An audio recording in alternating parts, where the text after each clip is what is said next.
Hello நண்பர்களே, வணக்கம். நான் உங்கள் பிரியா. நம்ம இன்றைக்கி பார்க்க போகிற பதிவு என்ன அப்படின்னு பார்த்தீங்கன்னா, நிறைய பேர் இன்றைக்கி 21 நாட்களுக்கான தைப்பூச விரதத்தை தொடங்கியிருப்பீங்க.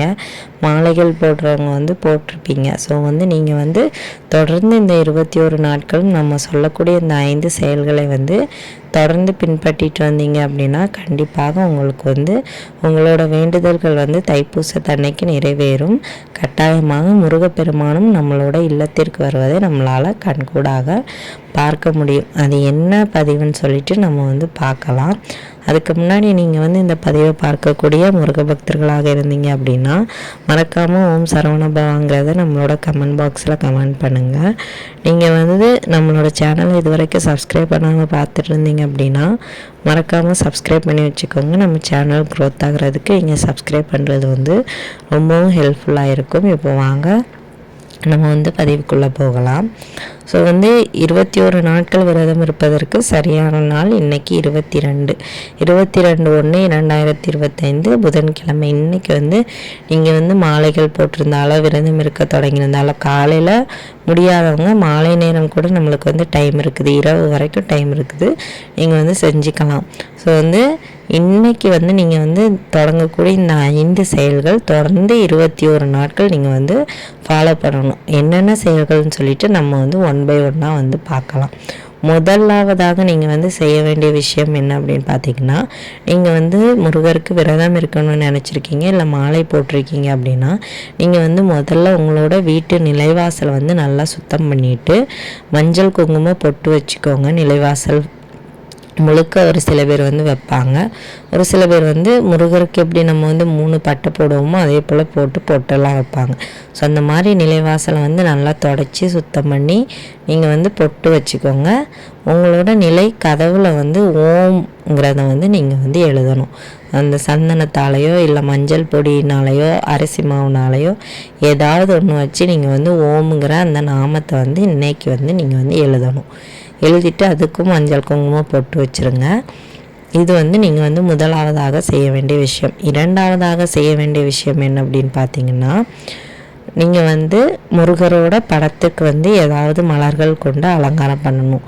ஏதாவது ஒரு மலர், தினமும் உங்களுக்கு என்ன மலர் கிடைக்குதோ அந்த மலர், வாசனையான மலர்களாக இருந்தாலும் சரி, முருகனுக்கு மிகவும் பிடித்த செவ்வரளி மலர், பன்னீர் ரோஜா, அப்புறம் செந்தாமரை, இந்த மாதிரி எந்த மலர்கள், சிவப்பு நிற ரோஜா கிடைச்சாலும் பரவாயில்லை, அதை கொண்டு நீங்கள் தினமும் அலங்காரம் பண்ணுங்கள். தினமும் பூக்களை மாற்றணும்.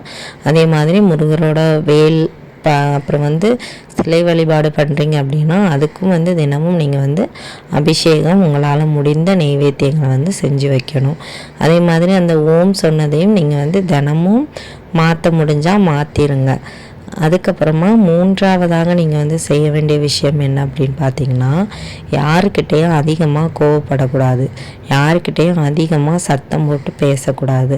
முடிஞ்ச அளவுக்கு அடுத்தவங்கக்கிட்ட கோபப்படுறையும், அடுத்தவங்ககிட்ட தேவையில்லாமல் பேசுகிறது, மொபைல் ஃபோன் யூஸ் பண்ணுறது, அப்புறம் டிவி பார்க்குறது, இந்த மாதிரி தேவையில்லாத வேலைகளில் நம்மளுக்கு பொழுதுபோக்கான வேலைகளை குறைச்சிட்டு முருகப்பெருமானுக்கு உங்களால் என்ன செய்ய முடியும், ஒரு கந்த சஷ்டி கவசம் படிங்க, இல்லை அவரோட நாமங்கள் ஏதாவது சொல்லுங்கள், ஒரு வேல்மாறல் படிங்க. இப்படி உங்களோட நேரங்களை நீங்கள் குறைந்தபட்சம் முருகருக்காக நீங்கள் செலவிடுங்க. இந்த 21 நாட்கள் தான் முழுக்க செய்ய முடியவங்க அப்படியே செய்யலாம்.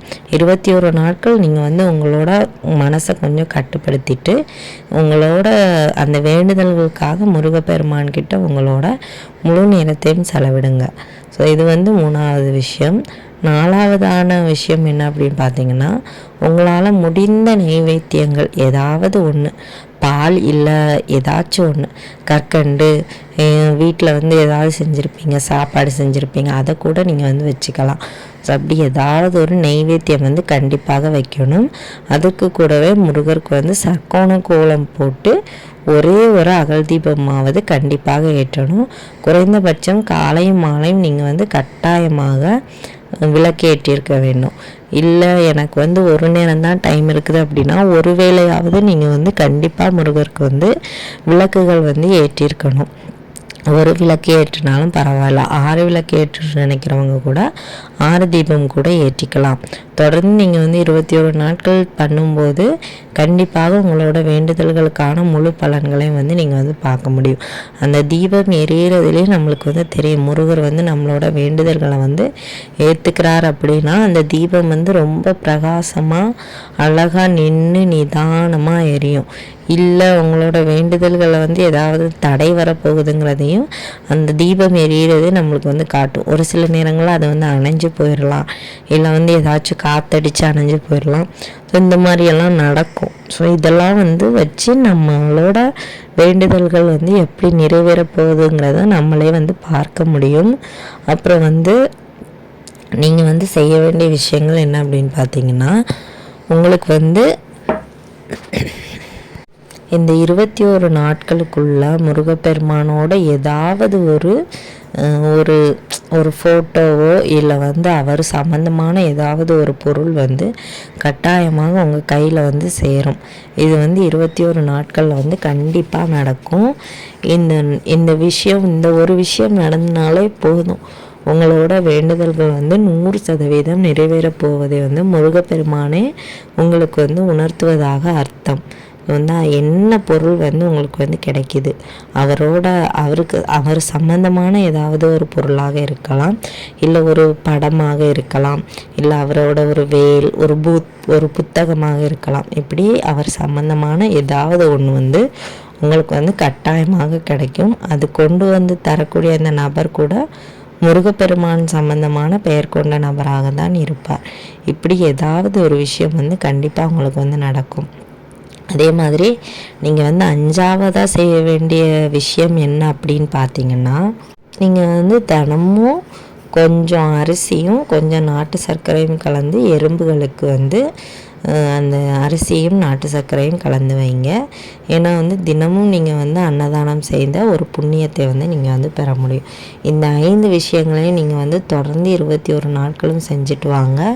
கட்டாயமாக முருகப்பெருமானே உங்களோட இல்லத்திற்கு வந்து அவரோட முழு அருளையும் உங்களுக்கு தருவார். உங்களோட வேண்டுதல்கள் வந்து 100% வந்து நிறைவேறுவதை உங்களால் கண்கூடாக பார்க்க முடியும். இந்த பதிவு வந்து கண்டிப்பாக உங்களுக்கு வந்து உபயோகமாக இருக்கும்னு நினைக்கிறேன். உபயோகமாக இருந்தது அப்படின்னா லைக் பண்ணுங்கள். உங்களோட நண்பர்களுக்கும் இந்த பதிவை வந்து ஷேர் பண்ணுங்கள். இந்த வீடியோவின் முழு பதிவை பார்த்ததற்கு மிக்க நன்றி.